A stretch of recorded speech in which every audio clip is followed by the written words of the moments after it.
ଆସନ୍ତୁ ଜାଣିନେବା ଆଜିର ତିଥି ନକ୍ଷତ୍ର କ'ଣ କହୁଛି।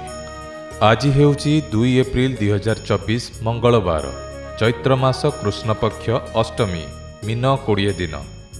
ଆଜିର ସୂର୍ଯ୍ୟ ଉଦୟ ହେଉଛି ସକାଳ 5:45 ଏବଂ ଅସ୍ତ ସନ୍ଧ୍ୟା 6:09।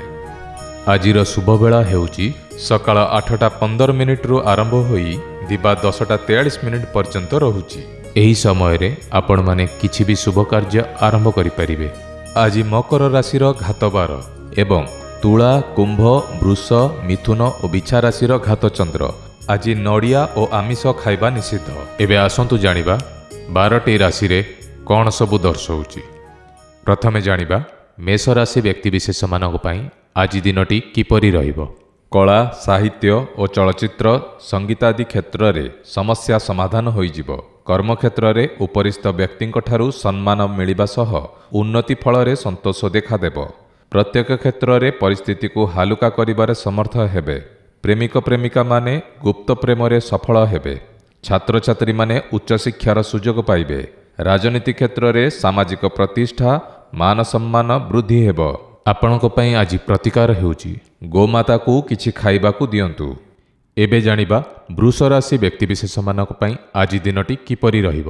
ବ୍ୟବସାୟ କ୍ଷେତ୍ରରେ କଥା ଓ ବ୍ୟବହାର ନିୟନ୍ତ୍ରଣ ନ କଲେ ଲୋକ ସମ୍ପର୍କରେ ବାଧା ଉପୁଜିବ। ଶତ୍ରୁମାନଙ୍କ ଉପରେ ନଜର ନ ରଖିଲେ କ୍ଷତିରେ ପଡ଼ିବେ। ପାଖରେ ଥିବା ସାଥୀ ଓ ପ୍ରିୟଜନଙ୍କୁ ଆର୍ଥିକ ଏବଂ ଭାବନାତ୍ମକ ସାହାଯ୍ୟ କରିବେ। ପିଲାଙ୍କ ସହ ଖୁସି ଗପ କରିବାରେ ମୌକା ଜୁଟିବ ଓ ପାରିବାରିକ ସ୍ତରରେ ଭୁଲ ବୁଝାମଣାର ସମାଧାନ ହୋଇ ଉନ୍ନତିମୂଳକ ପଦକ୍ଷେପ ନେବେ। ପ୍ରେମ ପ୍ରସଙ୍ଗରେ ମଧୁରତା ଆସିବ।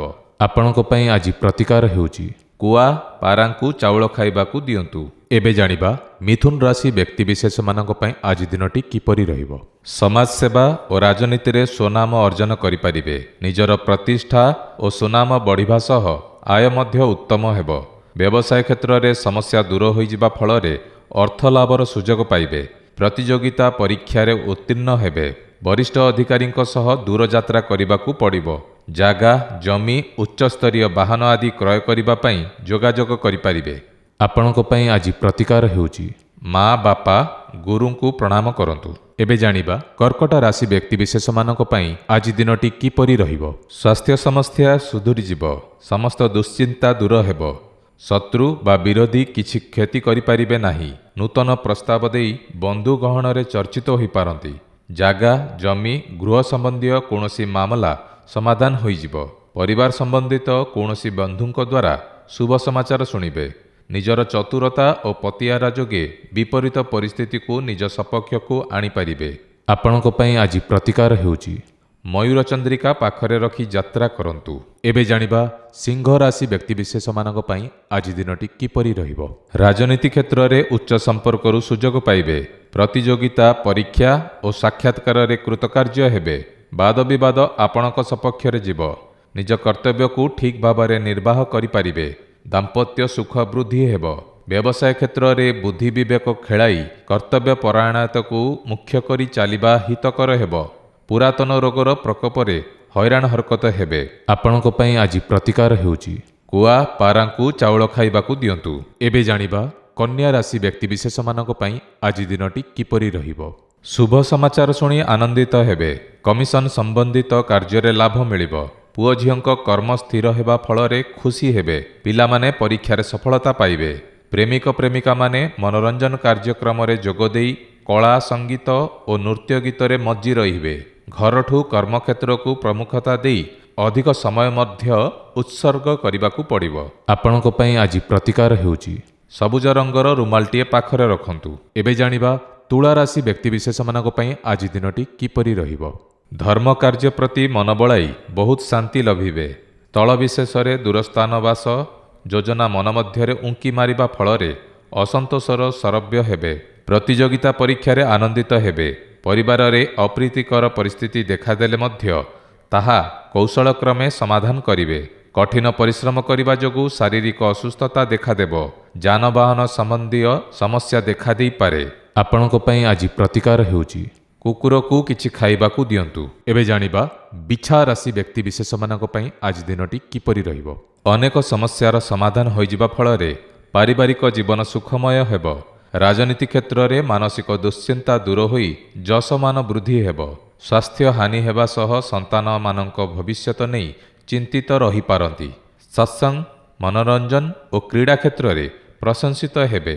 ସାମାଜିକ ସ୍ତରରେ ଦୃଢ଼ ପଦକ୍ଷେପ ନେଇ କାର୍ଯ୍ୟ ହାସଲ କରିବେ। ବନ୍ଧୁ ପରିଜନଙ୍କ ସ୍ନେହ ଶ୍ରଦ୍ଧା ପାଇବେ। ଆପଣଙ୍କ ପାଇଁ ଆଜି ପ୍ରତିକାର ହେଉଛି କୁଆ ପାରାଙ୍କୁ ଚାଉଳ ଖାଇବାକୁ ଦିଅନ୍ତୁ। ଏବେ ଜାଣିବା ଧନୁରାଶି ବ୍ୟକ୍ତିବିଶେଷମାନଙ୍କ ପାଇଁ ଆଜି ଦିନଟି କିପରି ରହିବ। ସ୍ୱାସ୍ଥ୍ୟ ଭଲ ରହିବା ସହ ଅର୍ଥ ଲାଭ ହେବ। ଲକ୍ଷ୍ୟ ପୂରଣ ହେବାରେ କୌଣସି ଅସୁବିଧା ହେବ ନାହିଁ। ବ୍ୟବସାୟୀମାନେ ସ୍ଥଳ ବିଶେଷରେ ଅଧିକ ପରିଶ୍ରମ ବିନା ଅଧିକ ଲାଭବାନ ହେବା ନିମନ୍ତେ ଅନ୍ୟମାନଙ୍କୁ ସିଡ଼ି ରୂପେ ବ୍ୟବହାର କରିବେ। କର୍ମକ୍ଷେତ୍ରରେ ବ୍ୟବସ୍ଥିତା ହେତୁ ଶାନ୍ତି ଉପୁଜିବ। ମାନସିକ, ବୌଦ୍ଧିକ ଓ ଭାବନାତ୍ମକ ରୂପରେ ଅଧିକ ସକ୍ଷମ ଓ ଅନୁଭବୀ ହେବେ। ପାରିବାରିକ ସ୍ତର ହସ ଖୁସିରେ କଟିବ। ଆପଣଙ୍କ ପାଇଁ ଆଜି ପ୍ରତିକାର ହେଉଛି ଗଙ୍ଗାଜଳ ଟିକେ ସେବନ କରନ୍ତୁ। ଏବେ ଜାଣିବା ମକର ରାଶି ବ୍ୟକ୍ତିବିଶେଷମାନଙ୍କ ପାଇଁ ଆଜି ଦିନଟି କିପରି ରହିବ। ସାଧାରଣ ବର୍ଗଙ୍କ ସୌଜନ୍ୟରୁ ସାହାଯ୍ୟ ସମର୍ଥନ ହାସଲ କରିବେ।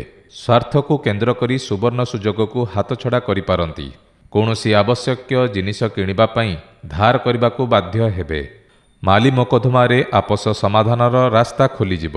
ଭବିଷ୍ୟତରେ ମିଳିବାକୁ ଥିବା ସମ୍ପତ୍ତି ସମ୍ବନ୍ଧୀୟ ମାମଲାରେ ଲଢ଼ିପାରନ୍ତି।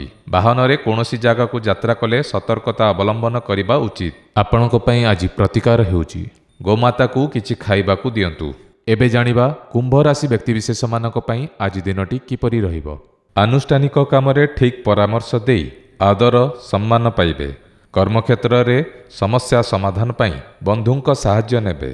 ବନ୍ଧୁ ମିତ୍ରମାନେ ସହଯୋଗ କରିବେ। ପ୍ରେମ ପ୍ରସଙ୍ଗରେ ମଧୁରତା ଆସିବ। ତରବରିଆ ହିସାବରେ କୌଣସି କାର୍ଯ୍ୟ ନ କରି ସବୁ ଆଡ଼କୁ ନଜର ଦେଇ କାମ କରିବା ଉଚିତ। ଅତୀତର କୌଣସି ବିବାଦୀୟ ଘଟଣା ଜଟିଳ ଆଡ଼କୁ ଗତି କରିପାରେ। ପିଲାମାନଙ୍କ କାର୍ଯ୍ୟ ପ୍ରତି ଦୃଷ୍ଟି ରଖିବା ଉଚିତ। ଆପଣଙ୍କ ପାଇଁ ଆଜି ପ୍ରତିକାର ହେଉଛି କୁଆ ପାରାଙ୍କୁ ଚାଉଳ ଖାଇବାକୁ ଦିଅନ୍ତୁ। ଏବେ ଜାଣିବା ମୀନ ରାଶି ବ୍ୟକ୍ତିବିଶେଷମାନଙ୍କ ପାଇଁ ଆଜି ଦିନଟି କିପରି ରହିବ। ଯେକୌଣସି କାର୍ଯ୍ୟରେ ହାତ ଦେଲେ ସଫଳତା ମିଳିବ। ବ୍ୟବସାୟରେ ବହୁତ ଦିନର ବାକି ପଡ଼ିଥିବା ଅର୍ଥ ପାଇବା ସହ ଆୟର ମାର୍ଗ ପ୍ରଶସ୍ତ ହେବ। ପୁରାତନ ରୋଗର ଉପଶମ ହୋଇ ସ୍ୱାସ୍ଥ୍ୟଗତ ସମସ୍ୟାର ଉନ୍ନତି ହେବା ସହ ବୁଦ୍ଧିମତା କାରଣରୁ ପ୍ରଚୁର ଅର୍ଥ ଲାଭ ହେବ। ଗୃହାରମ୍ଭ, ଦୂରଯାତ୍ରା, ନୂତନ ବ୍ୟବସାୟ ଆରମ୍ଭ କରିପାରିବେ। ବିଦେଶ ଯାତ୍ରାରେ ଯଶ ଲାଭ, ମାନ ସମ୍ମାନ ବୃଦ୍ଧି, ସୁଖ ସମୃଦ୍ଧି ବୃଦ୍ଧି ହେବ। ଆପଣଙ୍କ ପାଇଁ ଆଜି ପ୍ରତିକାର ହେଉଛି ଗଙ୍ଗାଜଳ ଟିକେ ସେବନ କରନ୍ତୁ। ପ୍ରତିଦିନ ରାଶିଫଳ ଦେଖିବା ପାଇଁ ଭିଡ଼ିଓକୁ ଗୋଟିଏ ଲାଇକ୍ କରନ୍ତୁ ଏବଂ ଆମ ଚ୍ୟାନେଲକୁ ସବସ୍କ୍ରାଇବ୍ କରି ପାଖରେ ଆସୁଥିବା ବେଲ୍ ଆଇକନ୍କୁ ପ୍ରେସ୍ କରନ୍ତୁ।